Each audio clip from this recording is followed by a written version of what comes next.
for today's video, we are gonna be reacting to some scary stuff. Yeah. Right, guys? Right? Sarah heard her mom yell her name from downstairs.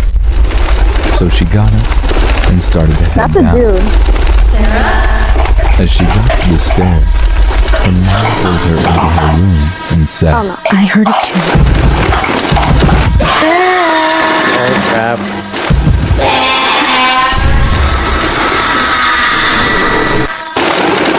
Stay. No. Stay here and don't make a sound.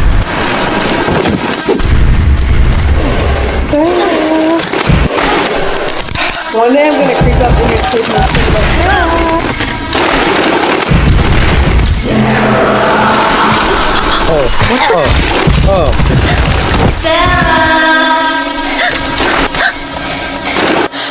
what if this was based off a true story? Yeah. Hurricane motion looking at.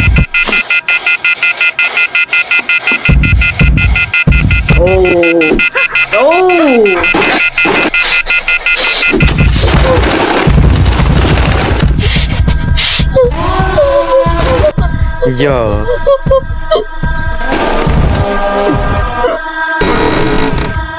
Oh wow. Monster's dead on the ground, damn. Yo. That monster is diabolical.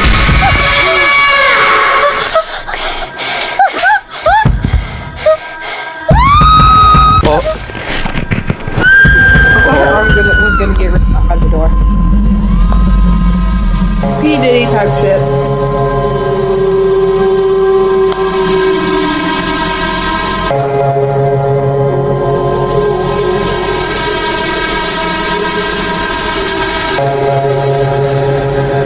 Damn, she just got snatched. Didn't even That let kinda it scared me. slide. Huh? That kind of scared me. That kind of scared you? Yeah, it's almost dark outside. Actually, the sunset's really pretty. Just looked outside. I just looked out the window. Outside. When I was 13, my life was shattered. My dad died in a car accident, and just months later, my mom lost her long battle with cancer. In the blink of an eye, I was alone. The state decided I was too young to take care of myself, so they sent me to a foster home, an old mansion tucked away in a hilly forest. It was a place where I thought I could maybe find some peace, but instead, I saw something much darker. The mansion looked like something out of an old movie, tall with creaky floors and surrounded by thick, dark trees. Mrs. Damsel, who ran the place, was the foster mother and teacher for all kids. 10 other kids were living there, but they were off.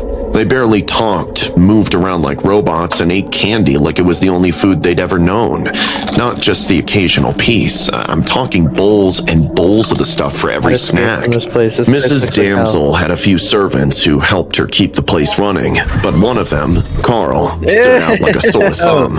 He was this creepy 50-year-old guy who had no business being around kids. He never knocked before entering our rooms, and he had this unsettling habit of watching us during meals, his eyes lingering a little too long.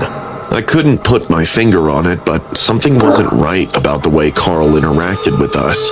He'd pop up out of nowhere, scaring us in the halls, and he always seemed to know what we were doing, even when we were supposed to be alone.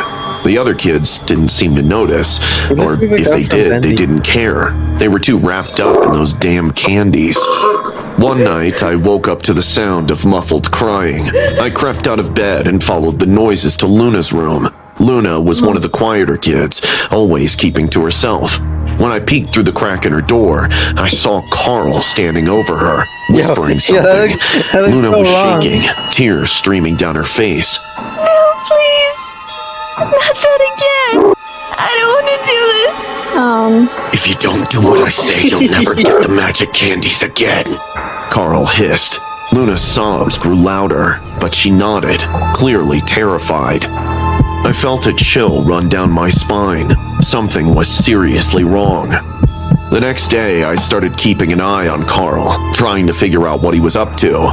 It didn't take long to piece things together. I noticed how the kids seemed to almost worship the candy, how they do almost anything for it, even things that made no sense, like cleaning drugs, Carl's probably. shoes or giving him back rubs. Definitely. One evening, What the I heck? followed Carl to the pantry where he kept the candy. I waited until he left and then snuck in.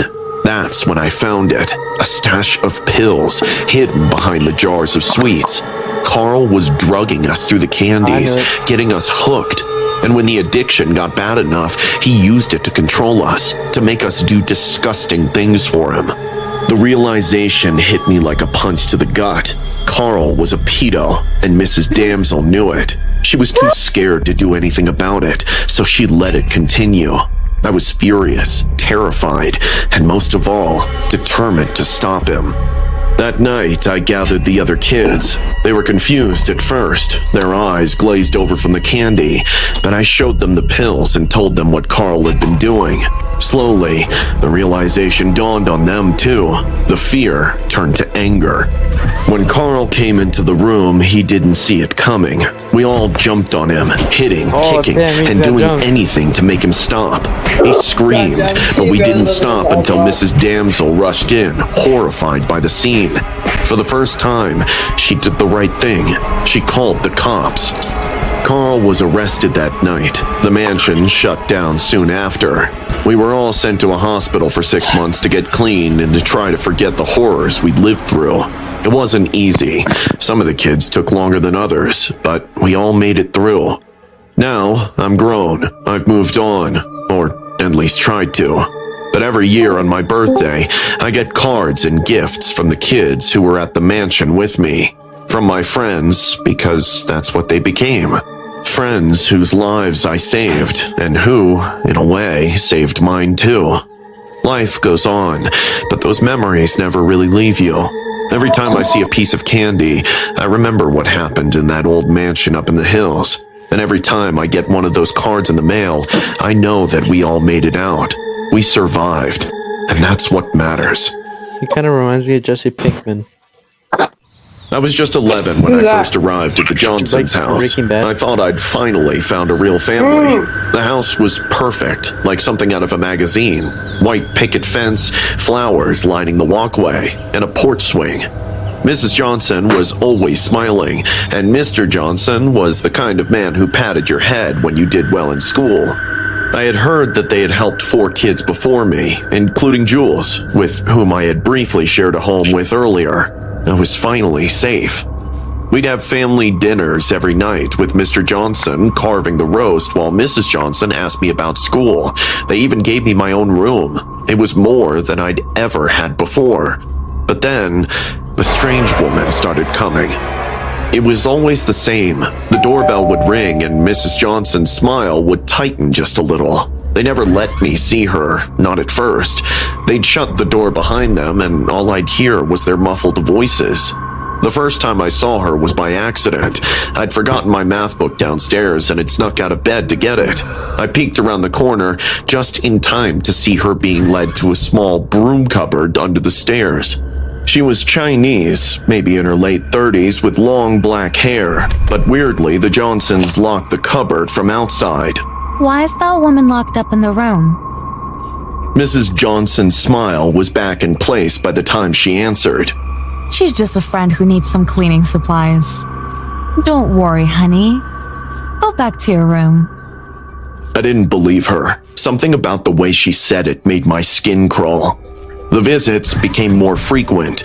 Every few days the woman would show up, and each time the Johnsons would lock her away in the cupboard for a few hours. It wasn't just that, though.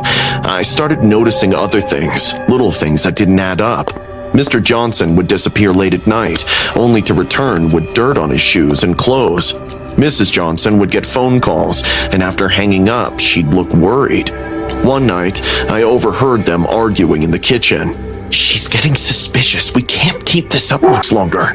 She's just a child. She doesn't understand. It's too late to back out now. We need to see it through.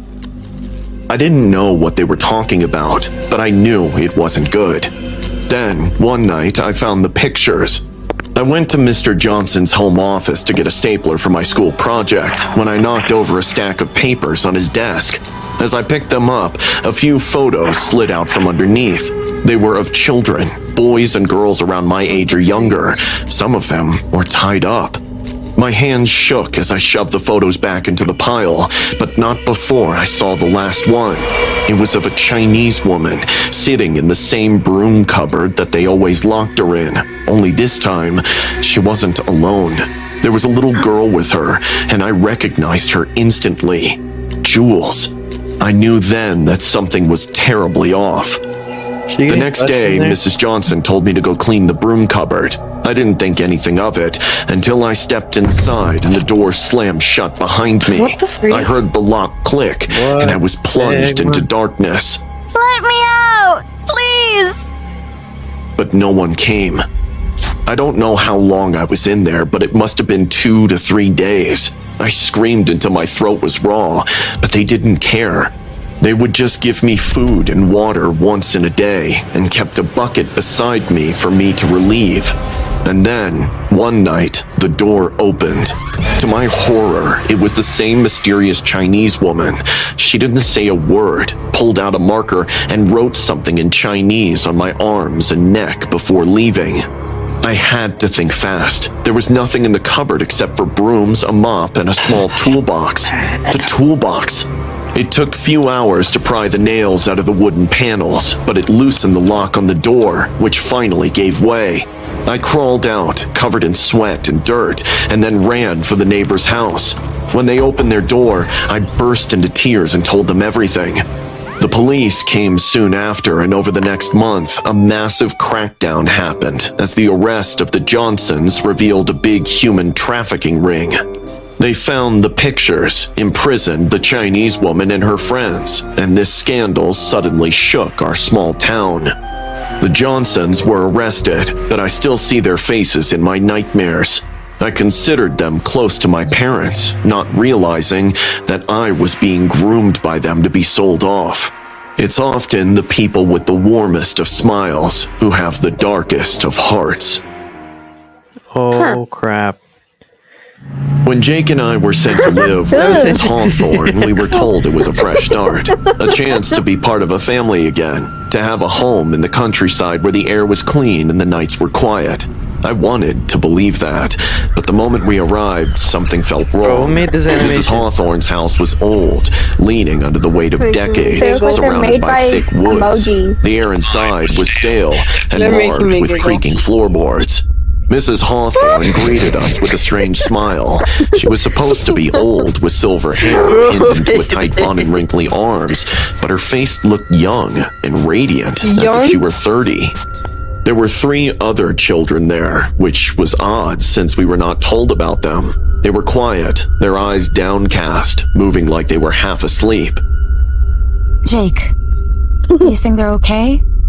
They're just shy, Mia. We'll be fine. Bro, But as the days passed, I wasn't so sure. The house itself seemed alive, with doors that creaked open on their own and shadows that slithered across the walls. At night, I'd hear strange noises coming from the attic, scratching, like something was trying to claw its way out.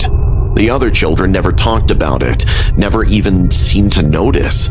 But when I pressed one of the boys, Oliver, about it, he just told me to not talk about it, or the caregiver would know. I'm sure she can't hear us. That is when Oliver's face paled, and he turned away, saying that the caregiver was not Mrs. Hawthorne. It was the first time I heard about the caretaker, but it wouldn't be the last. The other kids whispered about it when they thought no one was listening, but I caught fragments of their conversations. They believed the caretaker lived in the attic, that it controlled Mrs. Hawthorne, that it was the reason for all the strange things that happened there. Every night, Mrs. Hawthorne performed strange rituals. She'd light candles, dozens of them, and arrange them in a circle in the living room. She'd chant in a language I didn't understand, her voice rising and falling like the wind through the trees. The first time I saw it, I was frozen. Her rituals grew more bizarre. Her voice was more frantic. I rushed back, scared, but I noticed that the other children were suddenly getting weaker. They were pale, their eyes sunken, and they moved even slower than before. It was as if the life was being drained out of them. One day, I found an old photograph. It was of Mrs. Hawthorne standing in front of the house, but something was off. The photo was dated 1952, but Mrs. Hawthorne looked exactly the same. No wrinkles, no signs of aging, her skin still exactly the same. My heart raced as I realized that something strange was afoot. I looped in Jake, and that night we planned to see the attic. The candles were already lit, and Mrs. Hawthorne was in the middle of one of her rituals. Her chanting was louder, more frantic, and the house seemed to pulse with a dark energy. The shadows on the walls twisted and writhed, almost if they were alive.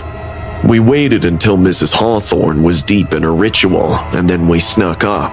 The attic door was locked, but we could hear something moving behind it. Jake was a god at breaking locks, and I gave him my hairpins. Jake, hurry! What's this We animation, need to do this man? before she notices.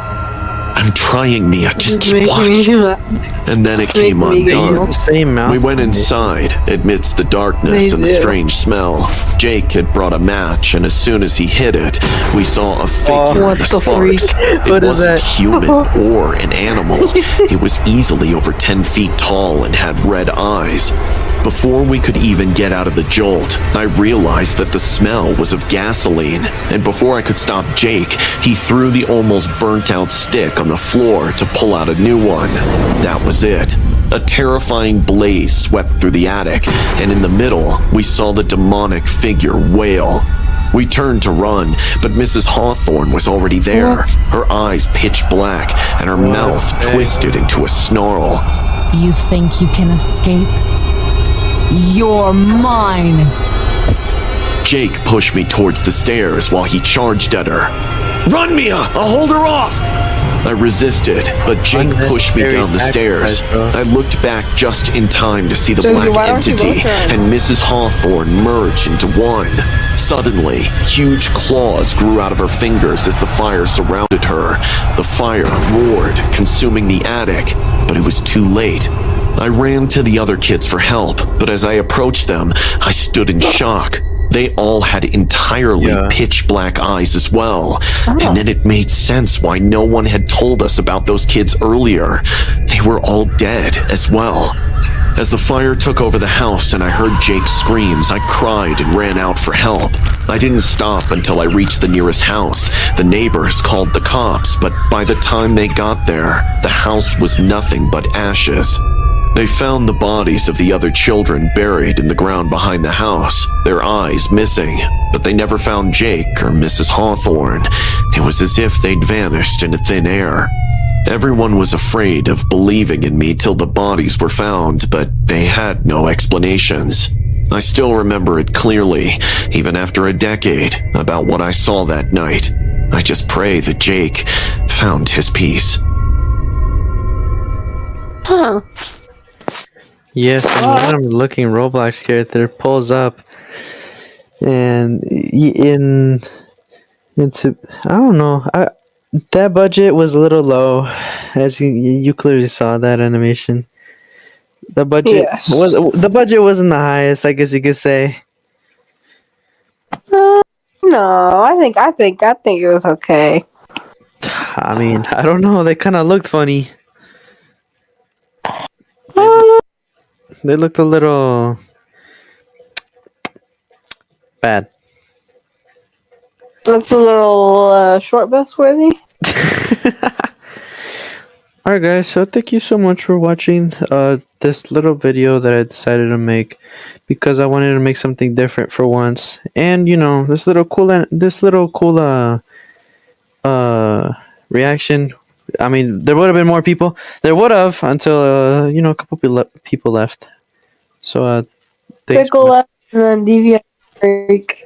Yeah.